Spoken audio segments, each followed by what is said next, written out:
اور ہم نے زمین میں جمے ہوئے پہاڑ پیدا کیے تاکہ وہ انہیں لے کر ہلنے نہ پائے، اور اس میں ہم نے چوڑے چوڑے راستے بنائے ہیں تاکہ وہ منزل تک پہنچ سکیں، اور ہم نے آسمان کو ایک محفوظ چھت بنا دیا ہے، اور یہ لوگ ہیں کہ اس کی نشانیوں سے منہ موڑے ہوئے ہیں۔ اور وہی اللہ ہے جس نے رات اور دن اور سورج اور چاند پیدا کیے، سب کسی نہ کسی مدار میں تیر رہے ہیں۔ اور اے پیغمبر، تم سے پہلے بھی ہمیشہ زندہ رہنا ہم نے کسی فرد بشر کے لیے طے نہیں کیا، چنانچہ اگر تمہارا انتقال ہو گیا تو کیا یہ لوگ ایسے ہیں جو ہمیشہ زندہ رہیں؟ ہر جاندار کو موت کا مزہ چکھنا ہے، اور ہم تمہیں آزمانے کے لیے بری بھلی حالتوں میں مبتلا کرتے ہیں، اور تم سب ہمارے پاس ہی لوٹا کر لائے جاؤ گے۔ اور جن لوگوں نے کفر اپنا رکھا ہے وہ جب تمہیں دیکھتے ہیں تو اس کے سوا ان کا کوئی اور کام نہیں ہوتا کہ وہ تمہارا مذاق بنانے لگتے ہیں، اور کہتے ہیں کہ یہی صاحب ہیں جو تمہارے خداؤں کا ذکر کیا کرتے ہیں، یعنی یہ کہتے ہیں کہ ان کی کوئی حقیقت نہیں ہے، حالانکہ ان کافروں کی اپنی حالت یہ ہے کہ وہ خدائے رحمان ہی کا ذکر کرنے سے انکار کیے بیٹھے ہیں۔ انسان جلد بازی کی خصلت لے کر پیدا ہوا ہے، میں عنقریب تمہیں اپنی نشانیاں دکھلا دوں گا، لہٰذا تم مجھ سے جلدی مت مچاؤ۔ اور یہ لوگ مسلمانوں سے کہتے ہیں کہ اگر تم سچے ہو تو آخر یہ عذاب کی دھمکی کب پوری ہوگی؟ کاش ان کافروں کو اس وقت کی کچھ خبر لگ جاتی جب یہ نہ اپنے چہروں سے آگ کو دور کر سکیں گے اور نہ اپنی پشتوں سے، اور نہ ان کو کوئی مدد میسر آئے گی، بلکہ وہ آگ ان کے پاس ایک دم آ دھمکے گی اور ان کے ہوش و حواس گم کر کے رکھ دے گی، پھر نہ یہ اسے پیچھے ہٹا سکیں گے اور نہ انہیں کوئی مہلت دی جائے گی۔ اور اے پیغمبر، تم سے پہلے بھی پیغمبروں کا مذاق اڑایا گیا تھا، پھر ان کا مذاق بنانے والوں کو اسی چیز نے آ گھیرا جس کا وہ مذاق اڑایا کرتے تھے۔ کہہ دو کہ کون ہے جو رات میں اور دن میں خدائے رحمان کے عذاب سے تمہارا بچاؤ کرے،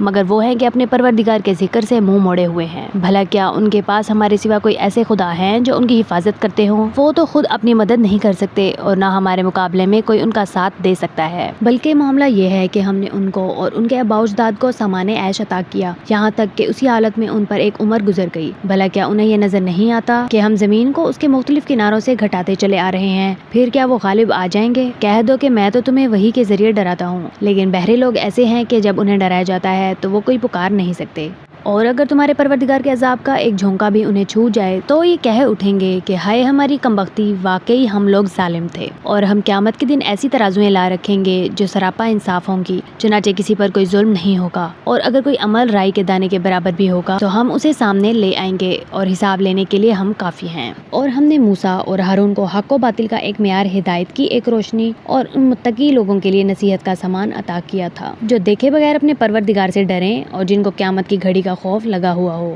اور اب یہ قرآن برکتوں والا پیغام نصیحت ہے جو ہم نے نازل کیا ہے، کیا پھر بھی تم اسے ماننے سے انکار کرتے ہو؟ اور اس سے پہلے ہم نے ابراہیم کو وہ سمجھ بوجھ عطا کی تھی جو ان کے لائق تھی، اور ہم انہیں خوب جانتے تھے۔ وہ وقت یاد کرو جب انہوں نے اپنے باپ اور اپنی قوم سے کہا تھا کہ یہ کیا مورتیں ہیں جن کے آگے تم دھرنا دیے بیٹھے ہو؟ وہ بولے کہ ہم نے اپنے باپ داداؤں کو ان کی عبادت کرتے ہوئے پایا ہے۔ ابراہیم نے کہا، حقیقت یہ ہے کہ تم بھی اور تمہارے باپ دادے بھی کھلی گمراہی میں مبتلا رہے ہو۔ انہوں نے کہا، کیا تم ہم سے سچ مچ کی بات کر رہے ہو یا دل لگی کر رہے ہو؟ ابراہیم نے کہا، نہیں، بلکہ تمہارا پروردگار وہ ہے جو تمام آسمانوں اور زمین کا مالک ہے، جس نے یہ ساری چیزیں پیدا کی ہیں، اور لوگوں میں اس بات پر گواہی دیتا ہوں، اور اللہ کی قسم جب تم پیٹ پھیر کر چلے جاؤ گے تو میں تمہارے بتوں کے ساتھ ایک ایسا کام کروں گا جس سے ان کی حقیقت کھل جائے گی۔ چنانچہ ابراہیم نے ان کے بڑے بت کے سوا سارے بتوں کو ٹکڑے ٹکڑے کر دیا تاکہ وہ لوگ اس کی طرف رجوع کریں۔ وہ کہنے لگے کہ ہمارے خداؤں کے ساتھ یہ حرکت کس نے کی ہے، وہ کوئی بڑا ہی ظالم تھا۔ کچھ لوگوں نے کہا، ہم نے ایک نوجوان کو سنا ہے کہ وہ ان بتوں کے بارے میں باتیں بنایا کرتا ہے، اسے ابراہیم کہتے ہیں۔